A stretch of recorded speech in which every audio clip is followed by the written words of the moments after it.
Implementation process basically involves just, getting the software up to speed in terms of configurations and setting it up to meet the needs of the customer. So we start the implementation with workshops with the customer, and we gather their requirements. What exactly would they like the product to do for them?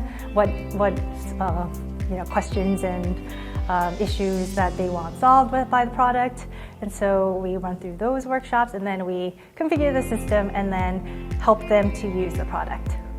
As TalenTeam, we can add value through the implementation process by providing our expertise. So we do have years and years of experience with specifically the SAP Learning product, as well as the full SAP SuccessFactors suite.